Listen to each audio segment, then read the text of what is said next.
Have you ever wondered why Black excellence triggers so many people?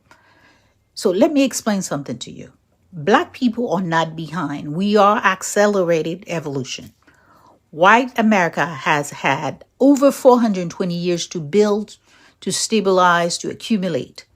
But us, we only had about 60 years of breathing room, 60 years of legal freedom without chains, literal chains on our bodies, even though the chains on our spirits took longer to break. And yet, look at what we've done. We've influenced every corner of human civilization, like music, medicine, language, spirituality, politics, innovation, culture, rhythm. We built with nothing. We rise from rumble. We create paradise in desert. We are not behind. We are proof of divine acceleration. So when your excellence triggers jealousy, understand this. It's not about you. It's about what you mirror. Because you mirror a frequency that can't be bought, taught, stolen, or imitated. You mirror resilience. You mirror ancestral genius. You mirror limitless becoming. And that kind of power, it exposes insecurities. It exposes fragility. It exposes the lie that privilege equals superiority. Spiritually speaking, jealousy is not an emotion. It's a low frequency vibration. And some people have been living in low vibration for so long, your light feels like an attack. Your confidence feels like a confrontation. Your joy feels like rebellion. Some will praise you in one breath and set you up in the next. It will compliment you one today and sabotage you tomorrow. It's not personal. It's energetical misalignment. Your soul is ascending. Their fear is contracting. Black people, hear me with your heart. We are not victim. We are the original frequency, the architects of culture, the blueprint of humanity. We don't just survive oppression. We outgrow it. We alchemize it. We turn wounds into wisdom and pain into power. Jealousy cannot stop what the divine has designed. Envy cannot dim what ancestors prayed for. So if this message reached your soul today, it's because your spirit knows it's time to rise. So type "I'm rising" in the comment or DM me for an energetic scan so we can begin healing your frequency, your lineage, and your power. Because the world doesn't get saved until we remember who we are. Hello, brothers and sisters. Welcome back to the channel. I'm hoping that you are doing great from wherever you're watching me from. I'm your presenter and host, teaching stories. You see, recently, in the past, Black people used to give their energy to people. They were so much concerned to things that were not really important to them. Not like they didn't have anything else to do, but that's just Black people's nature, specifically Black Americans' nature. They are people that are caring. They are people that are concerned about things that are happening to other groups of people. But oftentimes you realize that these groups didn't value what they always do for them. And then a couple of betrayals happen, and Black people learned from the betrayal, and they told themselves that henceforth, we are going to make things right for us. We are going to focus on our community. We are going to focus on our own people. And Black Americans are stepping aside and letting things be how they should be. Brothers and sisters, I don't want to say much, but I want you to watch this video, and then I'll be back. We are going to discuss the concept in why we are seeing Black people stepping aside really makes other group of people concerned, specifically the white community. You understand that this is an important concept because it teaches Black Americans or Black people to conserve their energy. Brothers and sisters, watch the video and then I'll be back. I'll be sharing my thoughts in regards to this. I'm your number one host and presenter, Ancestral Stories, so let's get into it. As a people, Sometimes, as a black woman, I'm exhausted. I'm absolutely exhausted. Is this a safe space for me to say, as a black woman in America, sometimes I'm just exhausted? I have to be everything to everybody. I have 5 different faces that I have to show. I have 3 different voices. I have my inside voice. I have my interview voice. I have my kid, you better go sit down and get up out of my face voice. I can't be too strong. I can't be too soft. Sometimes I have to be passive. Sometimes I have to give up the right for the wrong.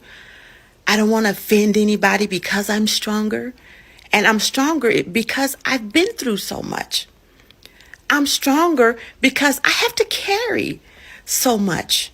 And while I carry everything at the same time, I have to apologize for being strong. I have to apologize for seeming masculine. As a black woman, I'm not masculine. I don't want to be super strong. I have to be strong. I want to be just as sweet and just as dainty. I want to do all of that. But because of who I am, because the melanin in my skin, I don't get to be that way. And so on times where I can just spoil myself and be dainty and sit down and sip some tea and kick my feet up and just feel like a lady and feel all dainty, I love it. But after that 15 minutes is over, guess what? I put on my armor and I get back out there and face the world again. A world that tells me I'm not good enough.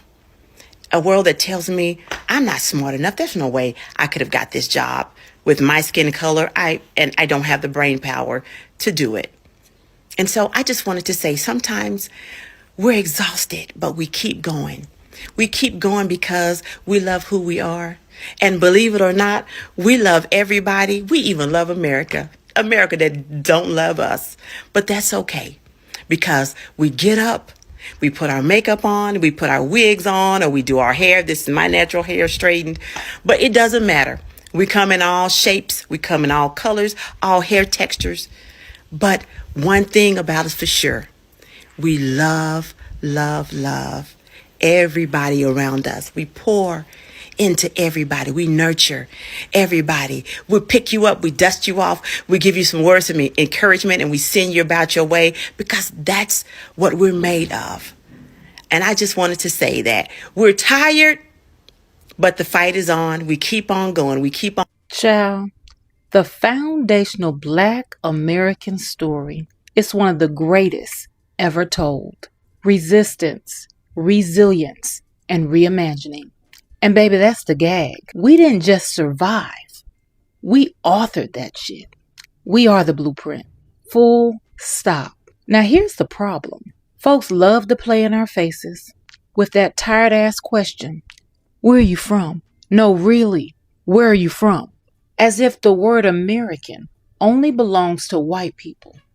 Because for them to admit that we shaped this country through our own resistance and destiny, that would shatter the very foundation of their belief in white supremacy. Baby, that's why they come at us sideways. Because deep down, they can't fathom how we survived slavery, Jim Crow, and systemic oppression, and still created a culture that the whole world copies. That confusion turns into jealousy. That jealousy turns into disrespect. Let me be crystal clear. We don't need their validation. Black Americans are the blueprint because I'm American. My family is from North Carolina, mom and dad. And I can't tell you the number of times I get asked that dumbass question. Where are you from? No, really, where are you from? North Carolina. Generations deep. Because I'm not about to do Olympic level ancestry to make somebody else feel comfortable. Ain't it funny how nobody asks white Americans where they're really from? But let a black American say I'm American and somehow it's like the Wi-Fi cut out. The manufactured confusion.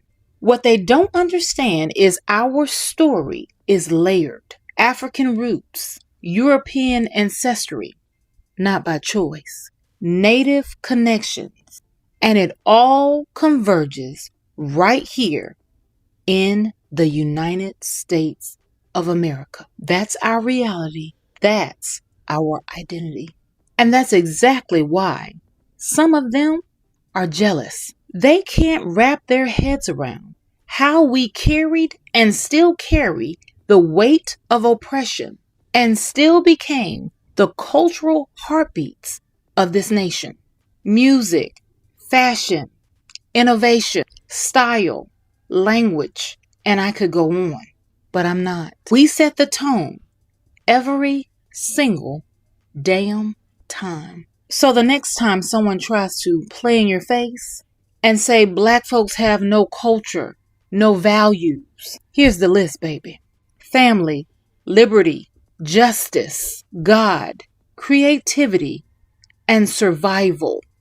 Those are our values. That's our culture. We are who we say we are and who they wish they could be, but never will. We are American. Full stop. So here's my ask of you. Stop giving clout, likes, and comments to folks who make a living disrespecting us.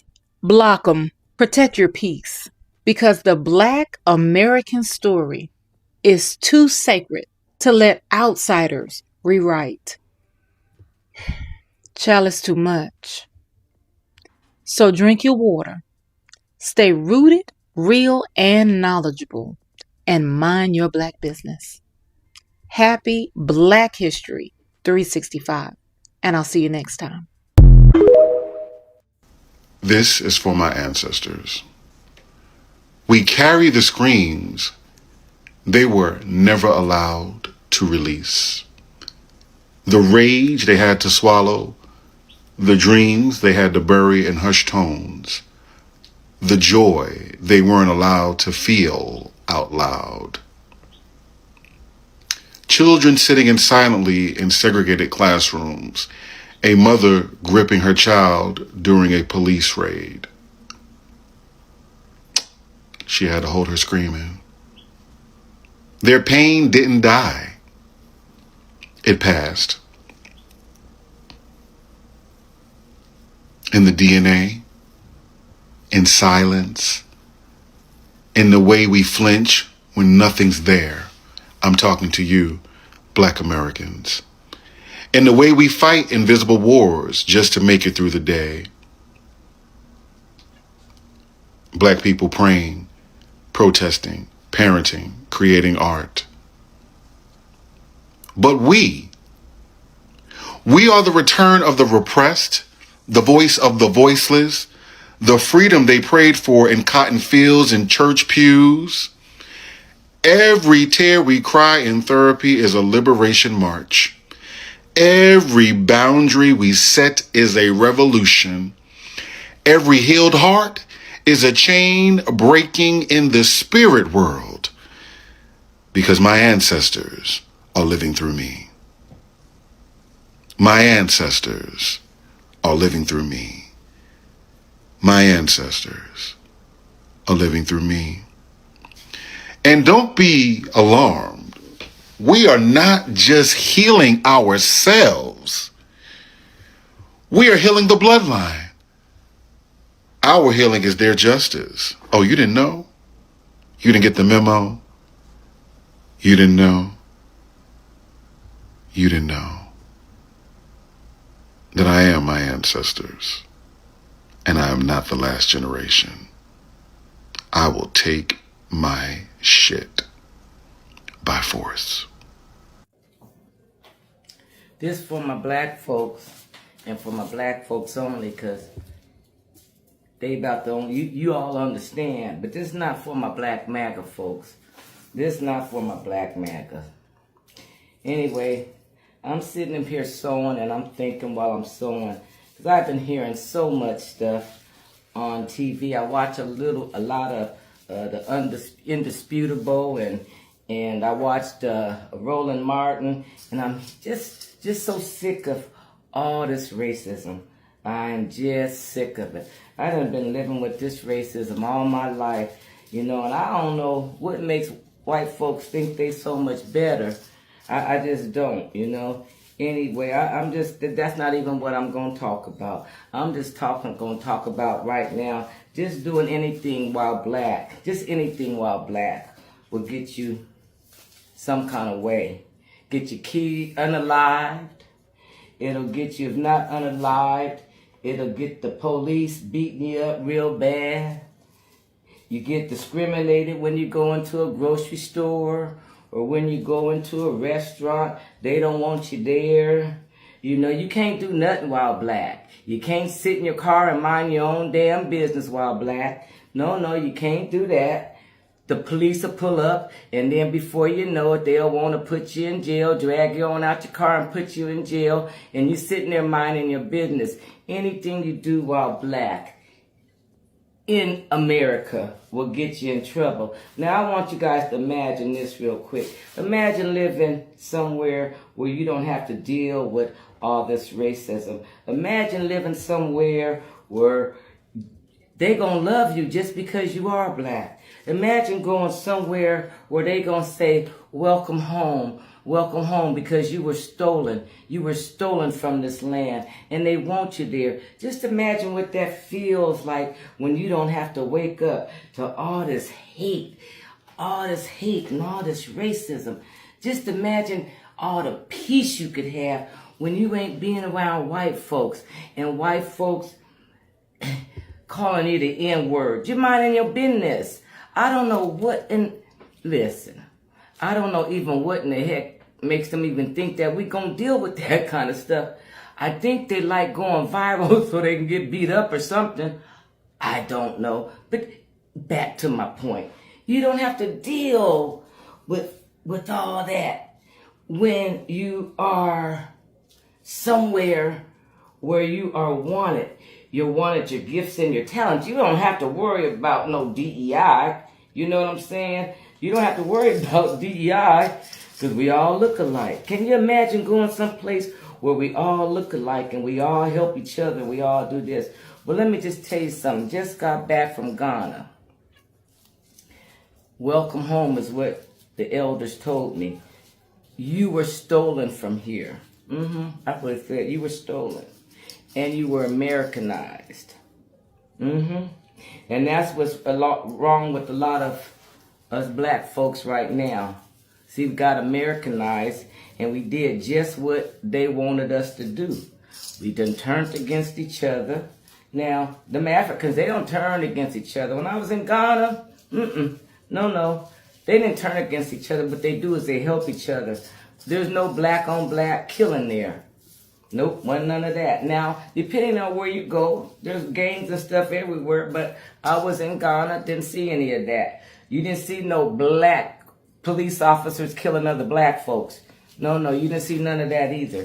Well, anyway, I don't know how long I can do this video before they cut me off, but I'm just going to tell you something, black folks. We are in a country that we didn't ask to come here for in the first place. We built the country, and now they're trying to send us back somewhere. Well, if I can put my bid in, Trump, you can get me a cruise ship on to Ghana. That's what you can do for me.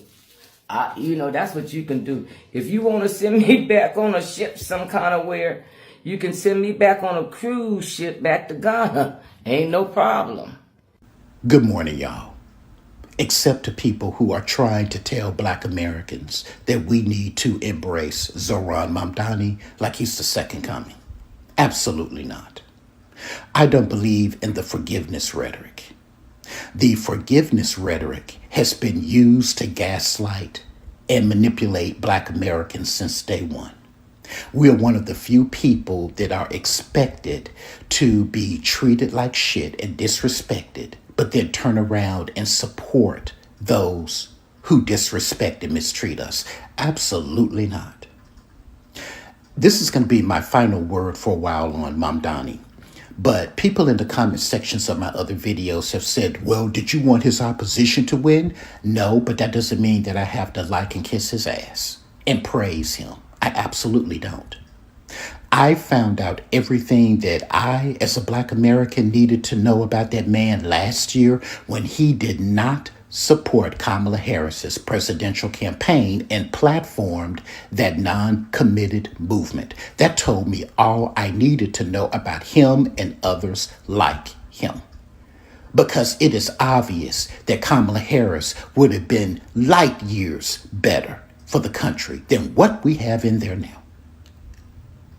So he is the mayor of New York City, and it will be great if he becomes the greatest mayor that New York City ever has, that his work benefits all of New York City, including Black American citizens. But I'm not taking a wait and see approach. Time is too short. And Black Americans, here's the bottom line. We are the only ones who have ever saved us.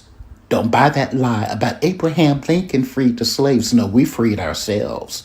Abraham Lincoln didn't have any other political choice because, trust, he wasn't a friend to Black Americans.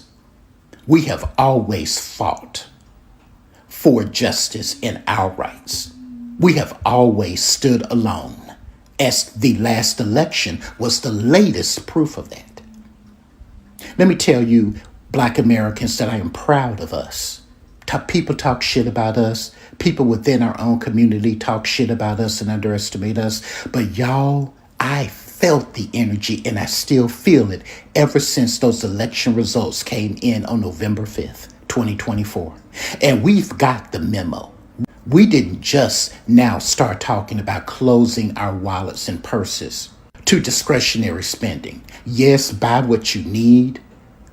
But whenever you can, save your money, keep our money circulating more within the Black American community. We've been talking about that. And that's what we're doing, including going into this holiday season on.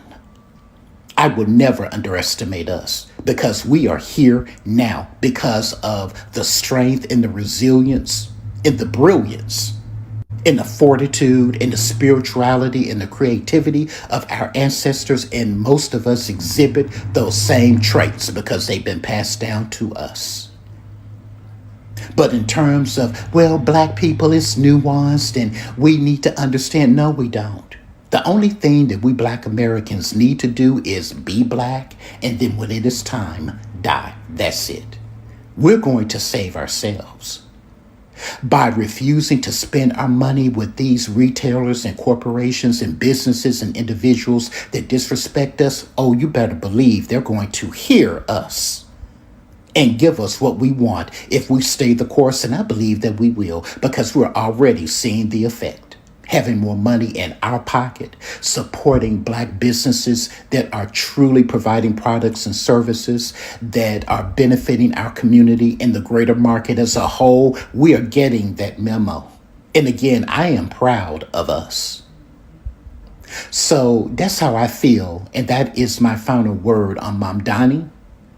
And you all have a fantastic day. Here's why Black people will not be protesting in 2025, in case you hadn't noticed. Yeah, we're sitting this one out because this is the time for all of the good white people, all the white allies who've been saying for all these years, we're not like them, we're the good ones. We stand with you. Well, this is your time to shine. You said you've learned so much from us. You've been doing so much listening and learning for 5 whole years. This is your time to show us. Don't talk about it, be about it. Our strategy is economic. Our strategy is boycotting. Our strategy is taking care of ourselves and our families and planning for our futures. Our strategy is protecting our peace and our mental health and our wellness and making sure that we're still finding joy in the midst of the chaos. So it's your turn. It's your opportunity to step up, because people who look like me should not be taking more risks than our white counterparts. White men especially, this is your time to shine. Get out there, protest, speak up, Do what you got to do. You're in the rooms where they're making decisions about us without us. Show up. White women, forget about the accessories, forget about all of the performative crap. Do the actual work. Take more risks. Look at what you've seen Black women doing all these years, and do more than that. Take bigger risks. Take greater risks. Step out of that comfort zone. Step out of your comfort and step into your courage. Step out of that complacency and step into a commitment to the cause. Because what we've seen so far has been very, very disappointing. And it's not going to be us putting ourselves on the line this time. Now it's your turn. So get to work. Anti-racism is not a diet. It's a lifestyle. Oh, by the way, if you're looking for Black women, we will be drinking our water and minding our business. So if you need us, we have paid communities. You can go to the links on our profile and pay to join our communities and pay to continue learning from us and get some strategy to help you along your journey. But we'll be sitting here drinking our water and minding our business. So it's your turn. Go on ahead. You got this. You got this. Doom, doom, doom, doom, doom, doom. Before I let go, doom, doom, doom, doom, doom. I can't let you go. Let's talk about the pressure to be strong all the time. As Black people, we are often looked at as the strong people. And shit, let's be clear, we are, because we fucking have to. But let's talk about how often we're told to be strong, especially as Black women. But this strong narrative has done more harm than good. It teaches us to suppress our emotions, to carry everyone else's burdens, and to never ask for help. But here's the truth. Strength isn't about suffering in silence. Strength is about being vulnerable, asking for help, and choosing yourself. And as a collective, it is about being able to step up and offer that help. The point is, we don't have to be strong all the time. It's okay to rest. It's okay to cry. It's okay for you to feel your feelings. The thing we're needing here is balance. You can be strong when you need to. But baby, lean on over there to that softness. How do you balance strength and softness? Let's talk. Hello, brothers and sisters. Welcome back to the channel. I'm hoping that you are doing great from wherever you're watching me from. Now, let's talk about this. Understand that the idea that Black Americans are stepping aside to heal and build in silence is normally understood as a strategic withdrawal from performative struggle and constant racial explanation. Now, towards inward-focused reconstruction. Because you understand that historically, Black political life in the United States has often been reactive, shaped by the need to respond to violence, discrimination, and public crisis produced by white supremacy. And in recent years, however, many Black individuals and communities have articulated a different posture. That is, prioritizing their mental health, economic consolidation, cultural reaffirmation, and internal accountability, rather than continuous public confrontation. Now, this shift reflects what scholars of racial trauma describe from survival-oriented resistance to restorative self-determination. So the restorative self-determination is what Black people are going through. They are learning to conserve their energy. They are learning that their time, their energy, their effort is not worth all these groups. And that's why this year you've been seeing a lot of the FAF or moments happening. Because usually Black people are the ones who usually had to act as a buffer for these people to get everything that they ever needed. But Black people are standing back and seeing things happen. It means that they have decided to conserve their energy, right? So also from a sociological perspective, we're talking about quiet building. represents relocation of energy. Now, instead of investing in labor, in educating hostile or indifferent audiences, Black Americans are increasingly channeling resources into entrepreneurship, mutual aid networks, homeschooling, digital media ownership, and local political influence. Now, Cedric Robinson's concept of the Black radical tradition helps illuminate this moment, right?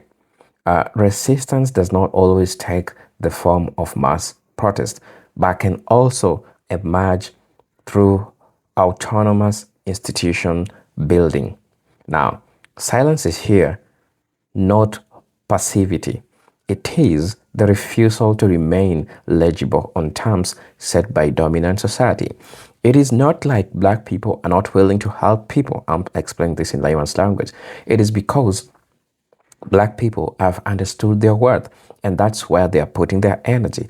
They have been filling other people's cup, but they are saying, no, this is the right time for us to also fill our own cup, be there for our members of communities if they need us, because for the longest time, we have been there for people that doesn't even care about them. And now they're calling it back and saying that, no, no, no, no, no, no. This is what we need to do. And we are going to do it for our own selves. We are going to conserve our energy. And that's what Black people are doing, right? So this withdrawal unsettles many white Americans because it disrupts long-standing racial dynamics of dependence and surveillance. Whiteness as an ideology has historically been positioned itself as the central audience, culture, or political struggle.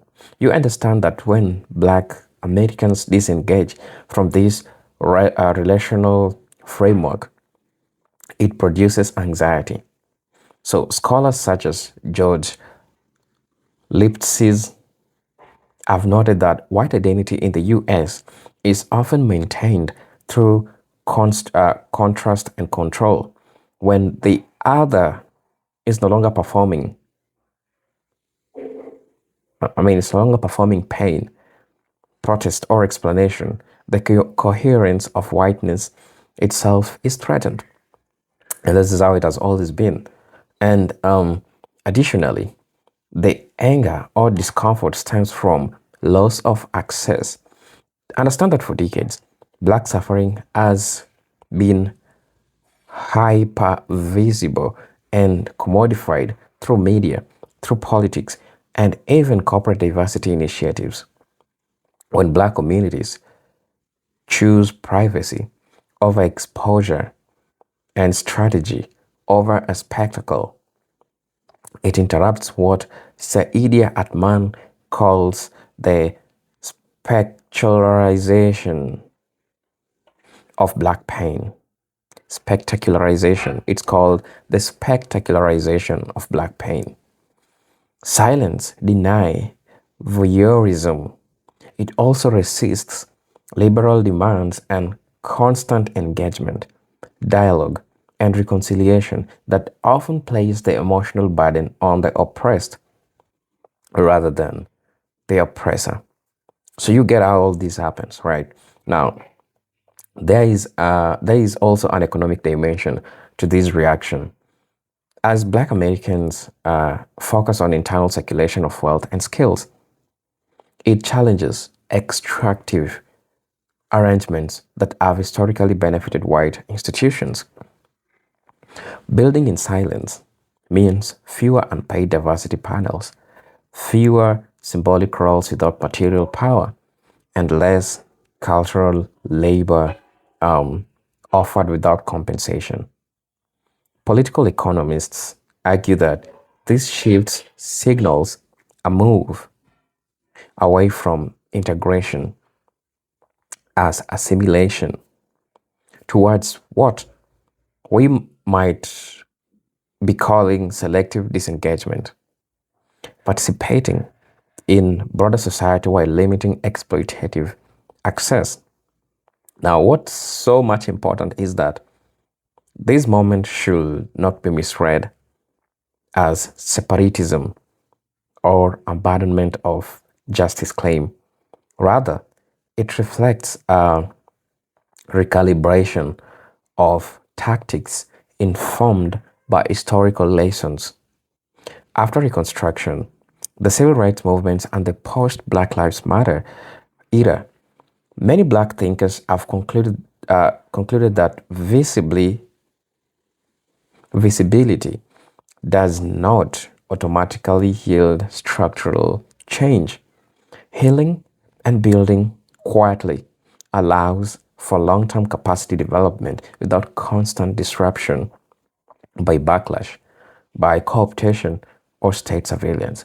So, like all in all, I'd like to say that white anger at Black withdrawal reveals more about the fragility of racial dominance than about Black intentions. When Black Americans choose healing, silence, and internal development, they assert sovereignty over their time, narrative, and futures. These challenges a racial order accustomed to Black availability.